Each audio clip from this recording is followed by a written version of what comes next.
Hello, this is OldCrowBalthazor. Welcome to Balthazar Strategic Arcana. So I'm happy to announce that I have a new series that we're producing with MdSmall, MdSmall on the forums, with his Icarus mod. In particular, we're going to go and start his 1916 Icarus mod. And I'm going to show you guys, I'm going to go start it in hot seat. I'm not going to make any moves over maybe some examples. I'm going to show both the we're going to do a map exercise first. I'm going to go through some salient points of this mod. This mod has the most documentation I have ever seen with a mod. There's a 1914 version and a 1916 version. Anyone that's been old subscribers or viewed my channel in the past know we played this before. We played this one for a year, and there were some balance issues. They've been corrected. And it's been great too, because Michael's also let me work on some of the concepts in the last couple of years, particularly the Salonika front, and we have a real air revolt. We'll go and take a peek at that for anyone that's new and is unaware of this. So I'm going to go ahead.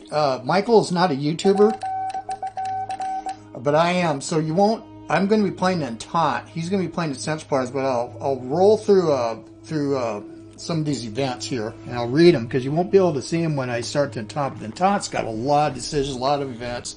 This thing is massive and complicated, and it's going to be fun. So anyway, the surrender of Serbia. Mind you, this is January 1st, 1916.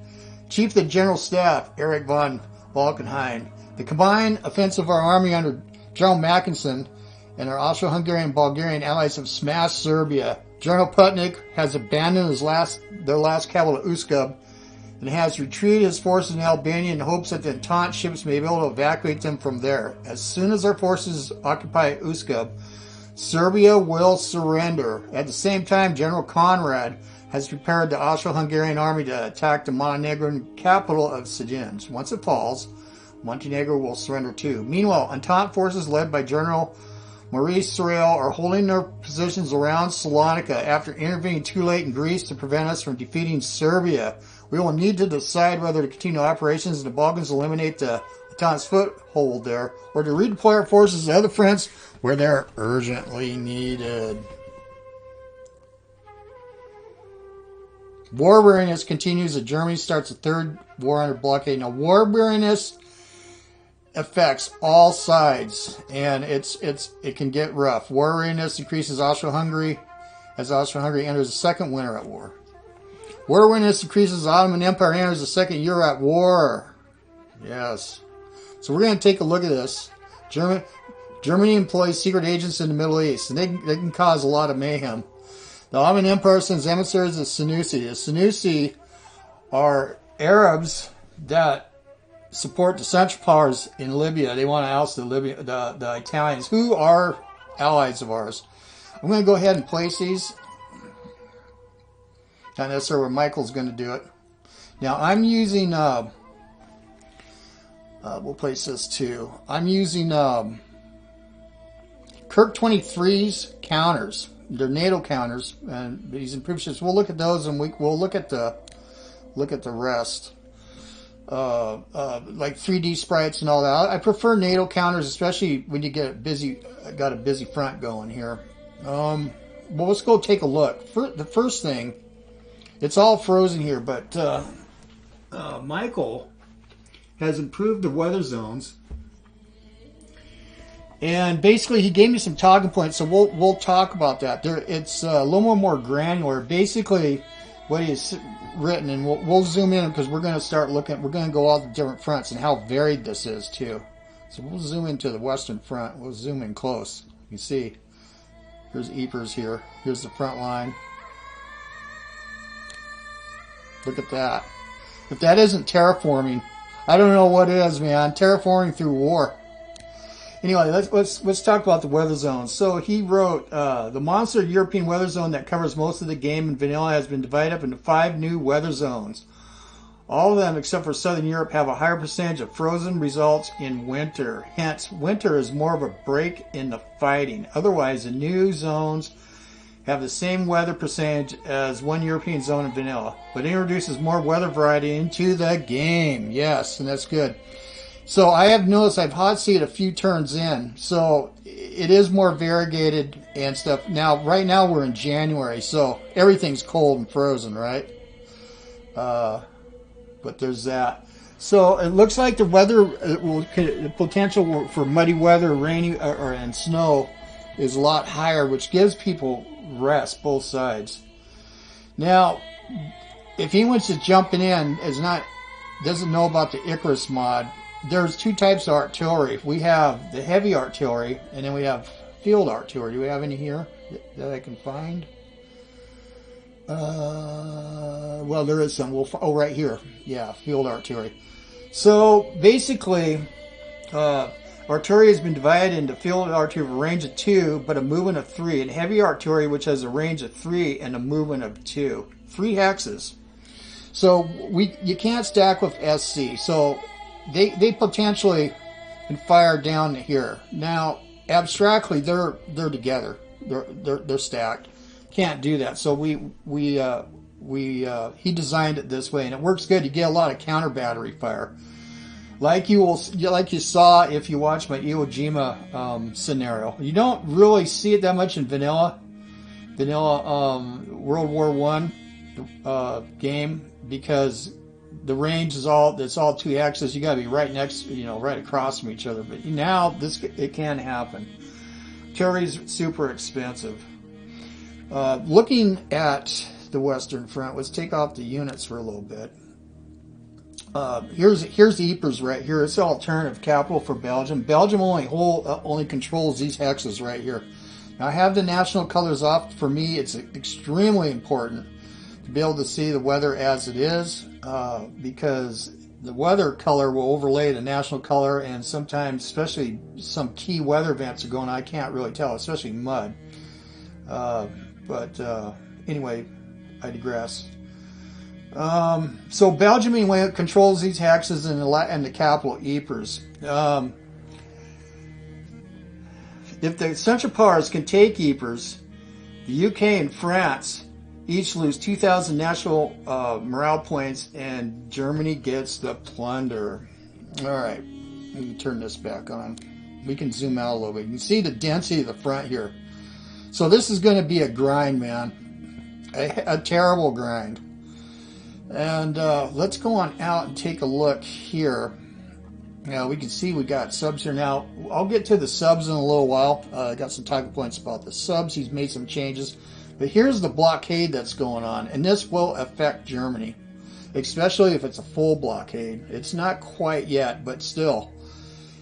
It is troubling to Germany. It hurts them bad over time. So I've got to try to maintain that. I got fog of war off, but as you can see, got U-boats all around us, right? And the U-boats are going to be a little more difficult to tackle. And here's the German Navy here, the bulk of it. We can zoom in here. So it's not insignificant. As a matter of fact, it's damn freaking dangerous if he does a foray out here. Comes down to the channel, try to block this. So I've got to keep an eye on him. So anyway, there's that. Now, as we play, we'll work this out. So let's go down and look at the... Each front's kind of unique too because of geography and the forces at hand. Now here's the Italians right here. Here's the Italian front. A long time ago I advocated making Trento a fortress, and they did, because you could blow through it before. And you can see it's going to be probably frozen for some time. But if Germans show up, they can do some havoc here. But of course they're going to be tied up other places. We're going to go look at all the fronts again. So anyway, that's what that looks like.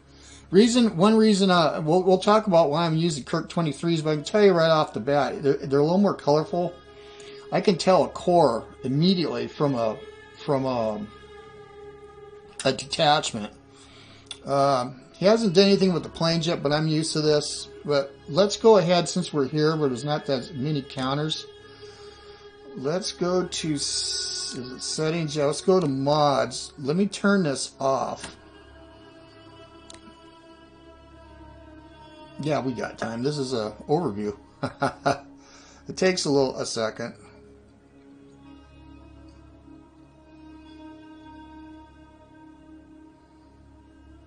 All right. Man, it's worth taking a look here because we. So then you hit OK. Okay. So as you can see, it's a lot more bland here. I actually like a little bit of color, but definitely where there's detachments or divisions or garrisons. Well, here, see, it's kind of hard to tell in the snow. I mean, you can see the dot. This is NATO. Let's go look at the 3D sprites. Also, it does work with the Blue Max counter mod and the map. You can use their bleach map if you want, or you can use just the counters on the regular map. You have to go into the settings, advanced, and all that. So anyway, let's do 3D sprites and let's go look at it. Now, I generally use 3D sprites on you know, some of the other areas, but for me, even though I got a 40-inch screen, it's just too damn busy. But it sure is beautiful looking. Let's go down. I don't think any of the Parsons popped. No, so you'll be able to see Arabs on Berbers, or not Berbers, Bedouin, and the Senussi on camels. And we can look here. So it's pretty cool. I mean, you can see the little red fezzes for the Turks, right? But I am going to use Kirk's because it helps me out. I can just I can see things better. So apologies on that for any of you guys that like 3D sprites. But again, in this mod, all the counter mods that I've seen, including Blue Max, which is in the community pack, work. So I'm going to turn this off and go back to Kirk's. All right, now I go to options again. And you go to mods, go settings and mods, and I'm going to click this. This is available too if you want to use this.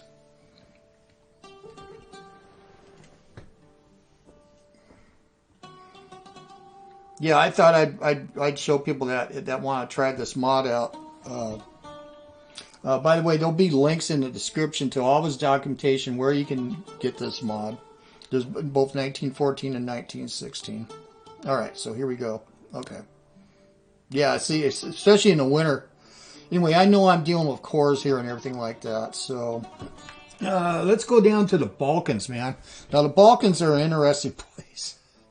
And I'm going to actually move a unit, and then we're going to show an Entente. Well, I don't know if I'm going to show the Entente because my first move, we'll see.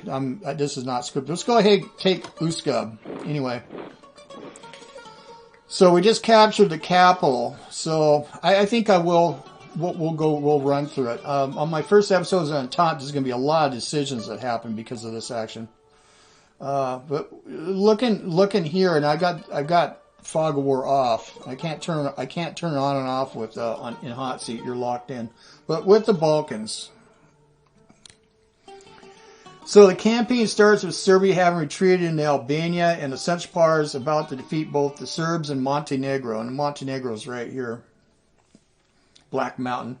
Free Serbian units are now under French control, which is why they turn blue as soon as Serbia surrenders, and can be commanded by the French general in the area.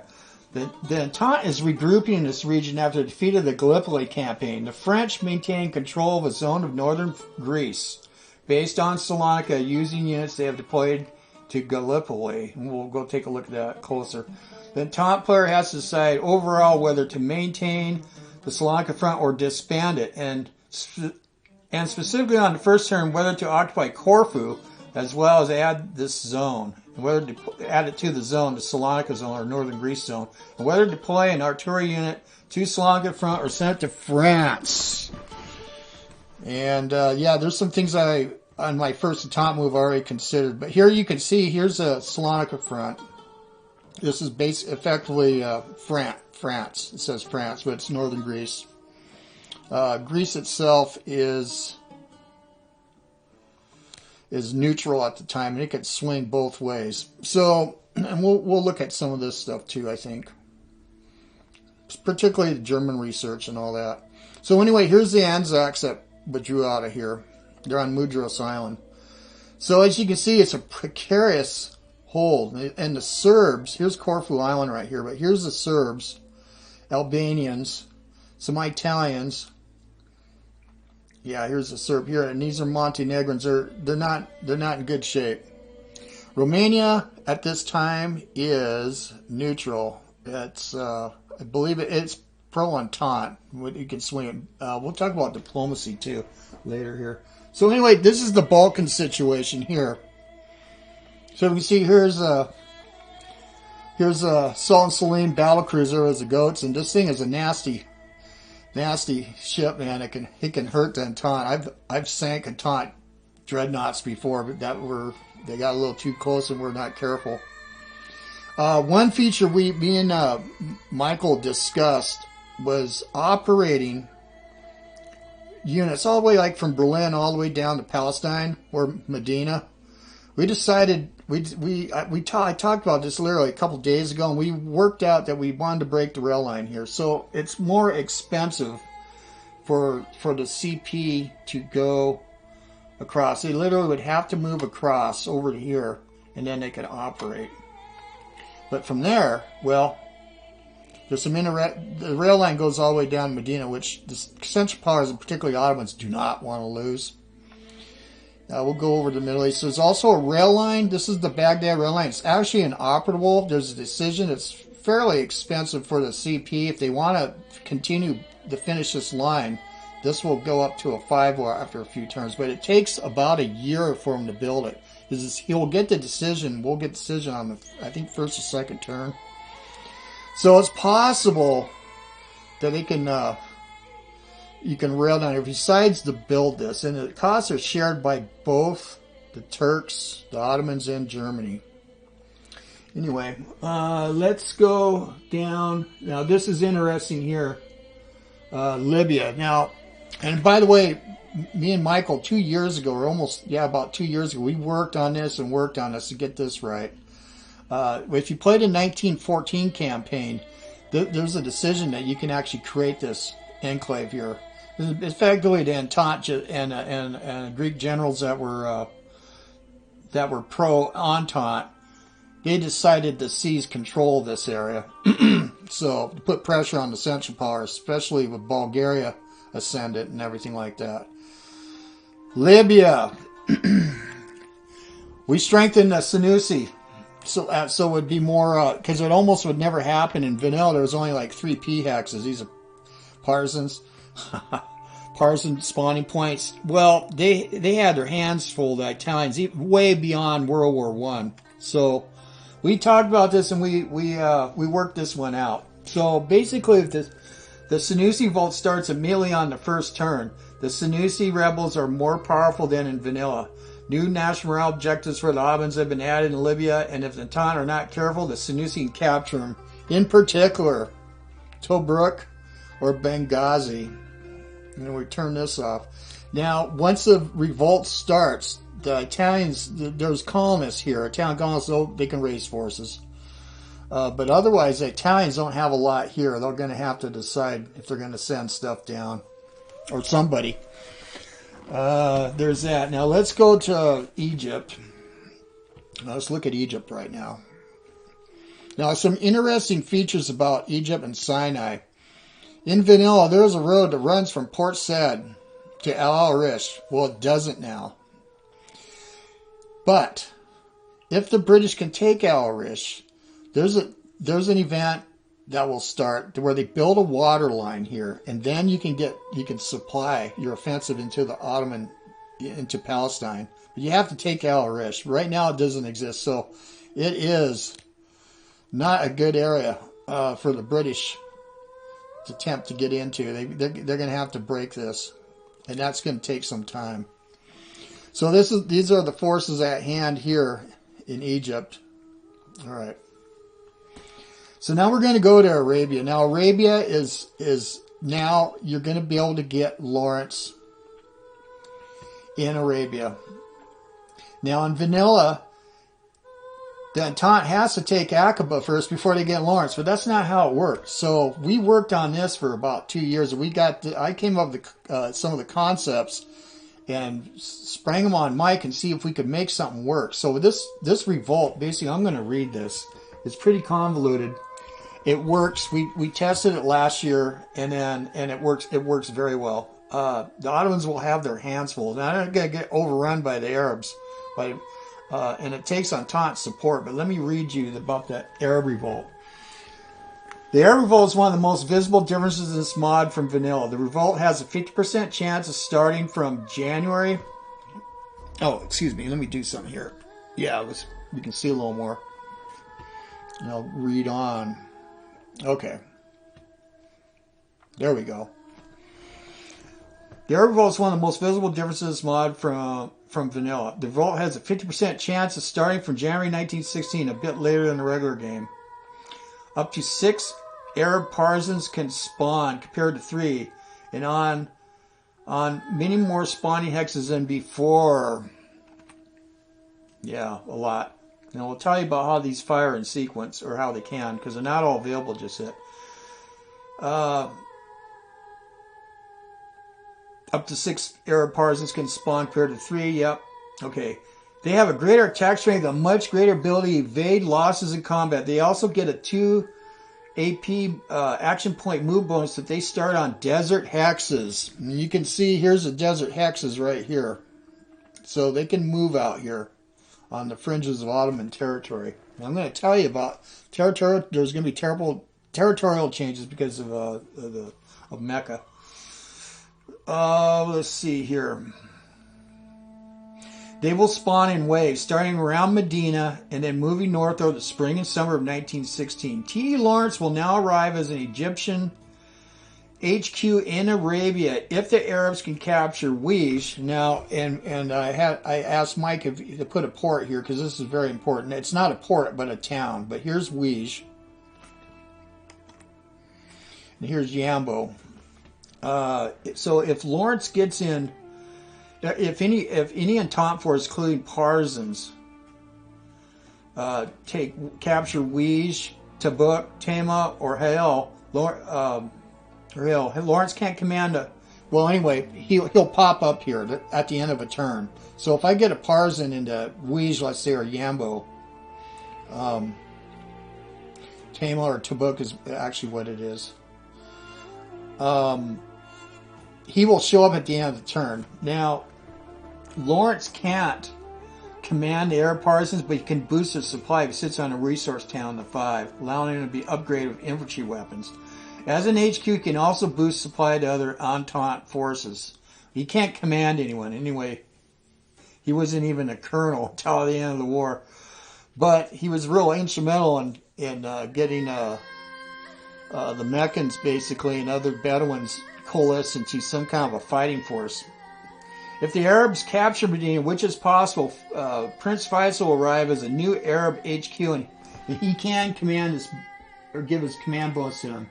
He has been capped at 5 strength, so he's less useful as supply force than Lawrence. Each turn that the Arab partisans can cut the Hijaz Railway. This is the railway here. The Turks will lose 75 national morale points. At the start of the revolt, a chunk of the desert south and east of Medina transfers according to extending to Arab control.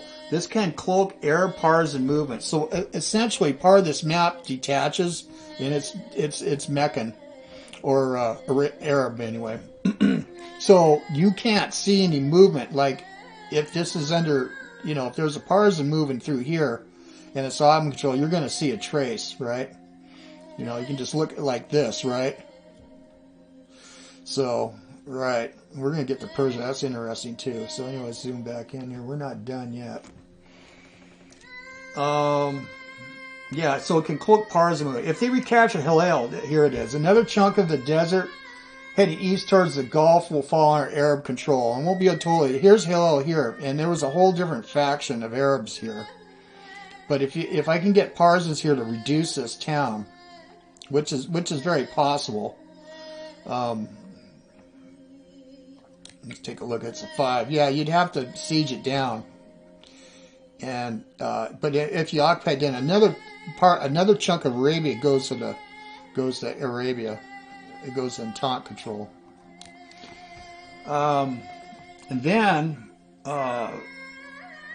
if they later on, if they are able to get occupy one of 4 hexes on the edge of the Syrian desert, and I think there's a pop-up here somewhere. I'm not sure about that, but anyway, these hills right here, if I can just get one in, they will. Another section of this will become Entente control, Arab control. So anyway, we will see how that works out when we play, because I'm going to play an Entente. So basically, this whole desert area here can fall pretty easily if we can. If the Turks going to have their hands full with supply issues and stuff like that. They'll effectively lose control of the desert. And this would be an important town. This is actually Sirhan Wadi. It's really long, and yeah, it's a oasis, a large oasis spread over miles. So it's a supply source for the partisans or for the Arabs, and maybe even Lawrence if he gets in here. So we can conduct raids out like this, and particularly along the rail line. So there's that. Now let's go to Mesopotamia. So in 1916, these poor suckers here, this Indian Corps, was surrounded at Cut. So I'm going to read about this. This has been made a much more active theater in this mod. The 1916 campaign starts with the British Indian Division close to being surrounded. It says a corps there, but I think that's an artifact of Kirk's mod. But anyway, it's surrounded here.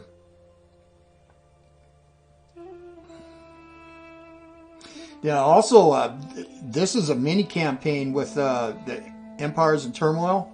I remember I played this in single player just a little bit. It was pretty fun. Anyway, so this campaign right here and the British trying to save them is featured with the DLC. The British receive a decision on the first turn, giving them the option of sending 2 units from Egypt to Mesopotamia to try and save it. Note that India is a separate UK minor in this mod. They can build or rebuild units and send them to Mesopotamia from a new industrial center in Karachi on the extreme right corner of the map. Right. Okay, so if I want to build Indian units instead of having to send British all the way from the UK, I can build Indian units and bring them in here, and that's a nice, cool feature. So it makes everything a lot more dynamic here, doesn't it? If the Ottomans capture Cut al-Amara, they get a new decision to build the HQ in Baghdad. They also get a new decision to complete and finish railway from Antep to Baghdad by December 1916. Note that Mosul is now an Ottoman national morale objective is on the new rail line. So yeah, the Entente are going to want to try to save this and stave off like an HQ being formed here, or the decision to build the railway. This probably is going to fall pretty quick, but it's possible that British forces, the Entente, will be bringing in British forces right off through a decision. I probably will. Let's go to Persia. Now Persia is really interesting also. A part of it, northern Persia, Azerbaijan, was occupied by the Russians, and they did it in 1914, and we're going to see some pretty cool stuff with that. So anyway, let's get to it. The Russians occupied northern Persia, Persia and Azerbaijan, since 1914. On the first turn of the campaign, they have a new decision enabling them to build 2 divisions in this region for a Persian expeditionary force. If they say yes, they can use these units to invade Persia, or perhaps northern Mesopotamia. Now, Persia is neutral, so the Entente would have to declare war on Persia. But it might be something they might want to do to try to hazard the Ottomans through here, through Persian territory. But not necessarily so. So, if they say yes, they can use these units to invade Persia or perhaps northern Mesopotamia. Persia now has weak and unreliable forces, can either mobilize to defend their homelands or defect to the attacking side. If either side decides to invade Persia, Note that there is an overland convoy from the oil wells in southern Persia to UK-occupied Basra worth about 26 MPPs per turn. This can be subject to German-funded sabotage attacks.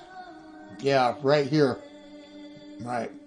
There's some other interesting features about Persia, but it's in the documentation. But there are some Swedish troops down here, mercenaries, that could go either way. Anyway, we'll get into that.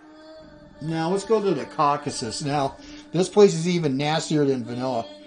So the Russians have pushed a little ways in, but well, they're still on the border, but they're on the verge too.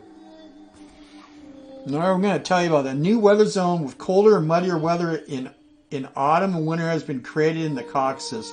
Ottoman units will suffer every winter from attrition if they have units in this zone that are not on resource hexes. So unless you're in the towns, they're going to suffer damage.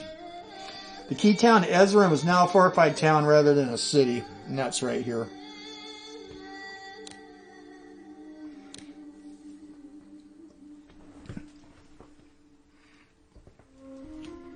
And we'll go out here, and we're going to be looking at Russia in a little bit. So there are expeditionary corps. There are two expeditionary corps which Germany and Austria-Hungary can fund and send to help the Ottomans. Now belong to a new Ottoman minor called Expeditionary Corps, which uses its own sprites. This allows these units to be commanded by any Central Powers HQ. The Ottomans can now build one of these units too, which they can put under a German Austro-Hungarian HQ. This decision fires if Romania joins the Entente. Alright, now we're going to go look at Russia. And here's Udenich right here, one of my favorite Mavericks. General Udenich. And yeah, his mountain army. There's been changes here too. Before in vanilla, there's a lot of mountain corps. Michael has changed that, and it's more realistic. So he'll have a little more difficult time against the Turks, but the Turks are going to suffer here, especially in the winter. So you can see here, there's an Armenian unit here, which is Russian or supported by Russia. The Armenians. Let's go to Romania. Romania's, and then we'll go to Russia. And now let's go look at the whole situation here. So, as you can see, in 1916, the Germans and the Austro-Hungarians that pushed them back all the way to the Dvina River, right up to Riga, right? It doesn't look too good for Russia. No.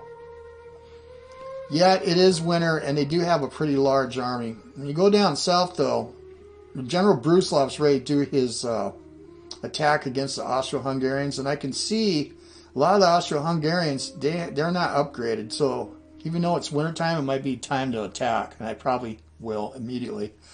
I didn't when I first played it. This time, I won't make that mistake.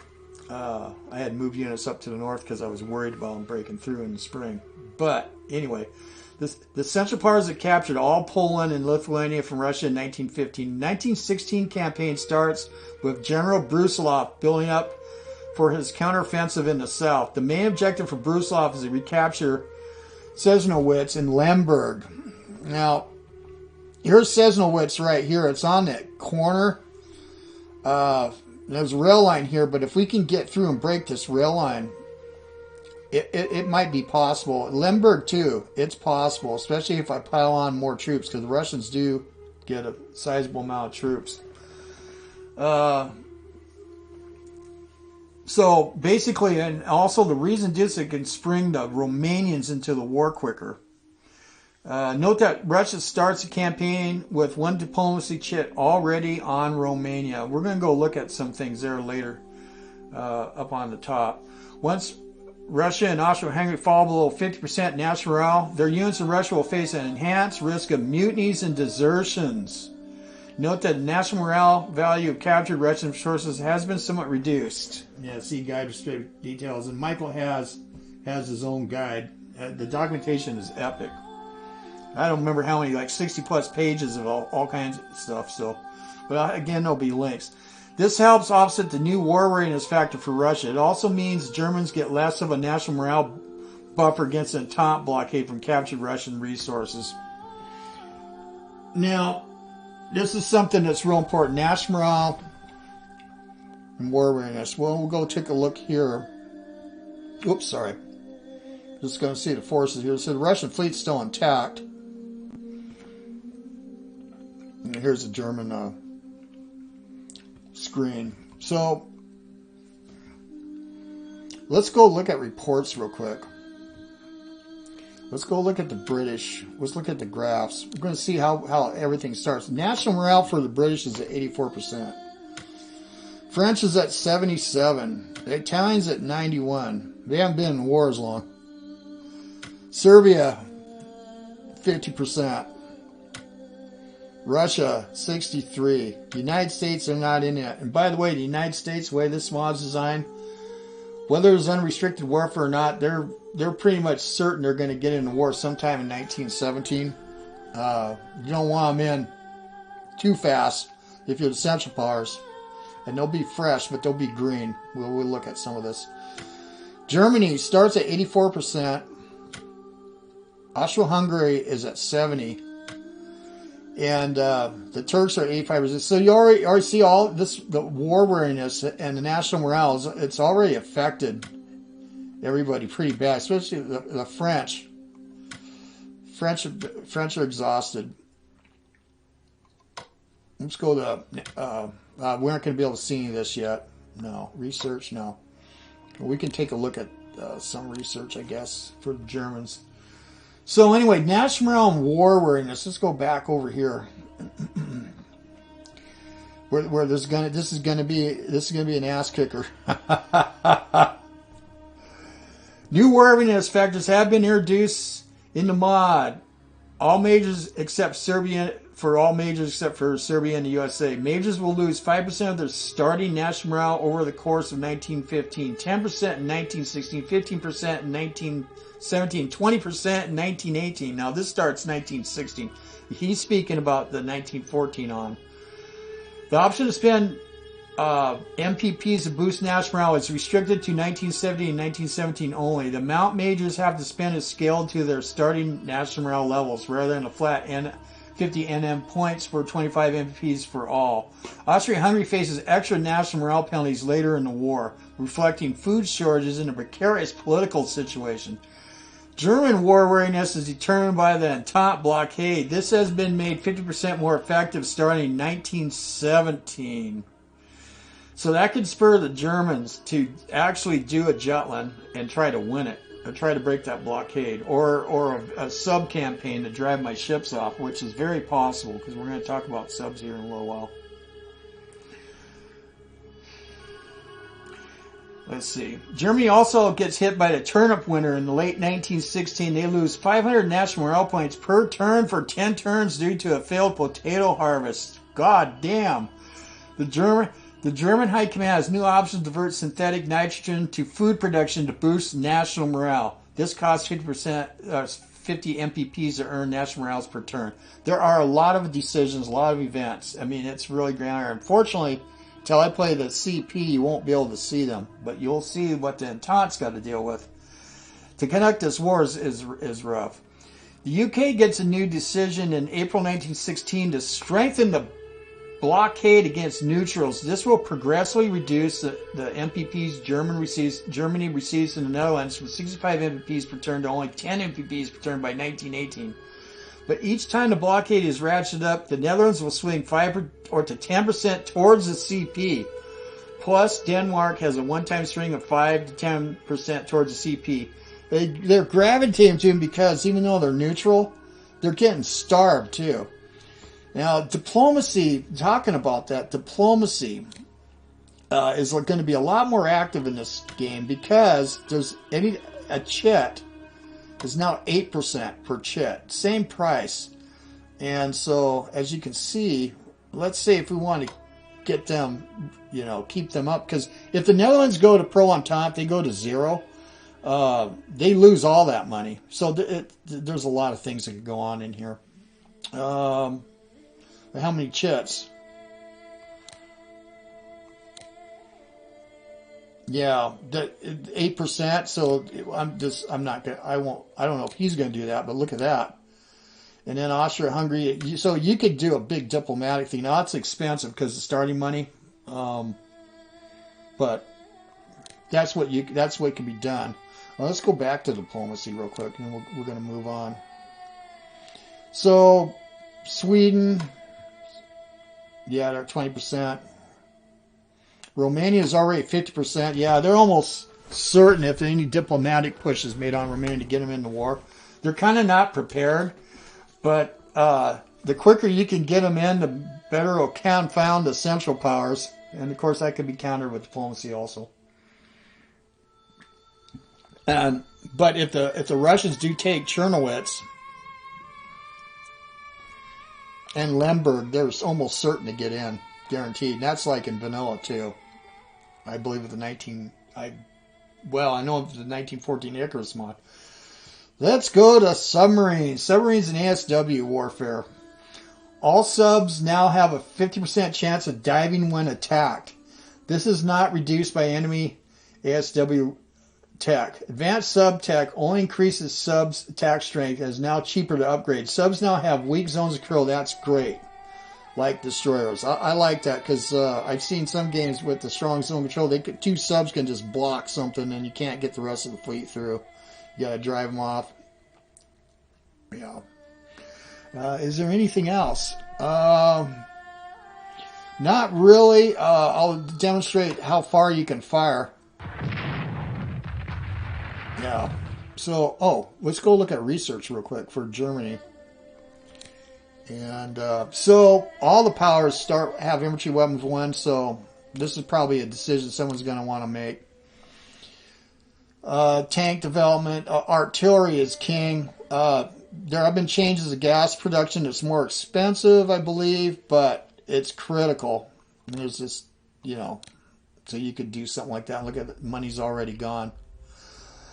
And by the way, in this, Germany starts first, obviously, so, or essential powers. It's interesting here. Austro-Hungarians got the same dilemmas.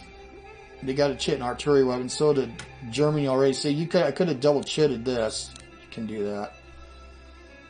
Yeah. How about the poor Turks? Yeah, and their money's real low, so it's going to be harder for them. They do have artillery weapons 1, but don't got a chit in it. Yeah. You can always sell chits too, but unless it's something really critical, it's probably wise not to do it. Not to say I won't do it if I have to for a particular reason. Anyway, that is it for overview, I think. I'm going to go hit this. We want to end this turn. Yeah, I want to see what happens here. Weariness increases as Entente powers enter the second winter at war. Yeah, I'm going to save the Entente. You guys got to be able to see kind of the forces raid because there's a lot of things that go on their first turn. I want to be able to read it and explore it. Yeah, Germany plunders. Yeah, that's because I just took this. Now I only moved a couple of units, right, or 1 unit. Belgium moves government to Ypres. This is the decision here. This is Central Powers' decision. Commander of the High Seas Fleet, Admiral von Pohl. We have a new U-boat section being built and has been suggested that we complete its construction at Pola and the Adriatic. Sending the men and materials to finish it. This Austro-Hungarian port will cost us 50 MPPs. I'm just going to go say yes. I don't know if Michael's going to do it or not. I would assume he probably would. Because I didn't really look at the Adriatic, but we'll see it. It's not easy for the Entente to get rid of those Austro-Hungarian fleets. Especially those German U-boats down there along with the Austro-Hungarian ones. Decision for the Turks. War Minister, our position in Mesopotamia is vulnerable. We need to reinforce our capacity to move our troops there quickly by rail. Fortunately, German engineers started laying tracks several years ago from Aleppo to Mosul. Now we can have a direct rail connection to Berlin. We can ask them to return to help us complete this work. If we start now, we can complete the line and reach Baghdad by mid-December. Do you agree that we should start work on this? Let us say yes. I'm sure Michael's going to too. So it's 200 MPP.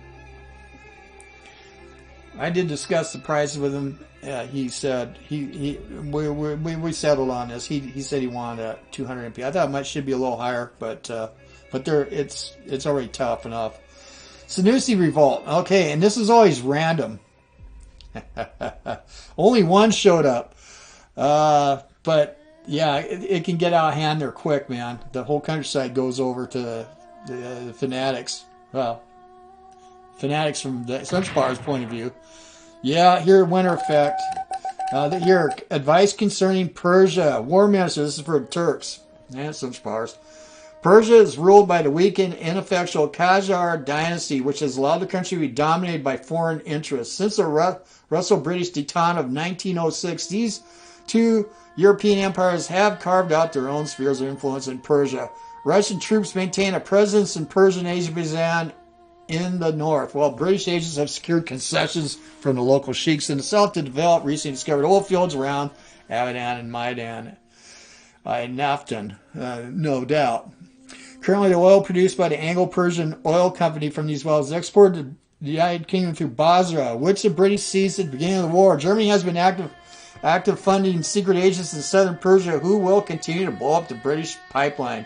The Qajar regime in Tehran is protected by a Persian Cossack guard, whose loyalties may be closer to Russia than Persia.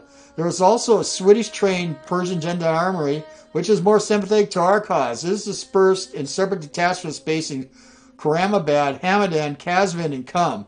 If the Russians and the British are struck by conflicts in other fronts, there may be some interesting opportunities for us to exploit in Persia. Yes. The vanilla Persia is hardly a factor, but it was a big factor back on. It was a sideshow of a sideshow, but it was going on, man. So I'm glad that he introduced this. And here's our money. And that is it. So anyway, I don't have a schedule yet. Me and Mike are starting this. Tanaka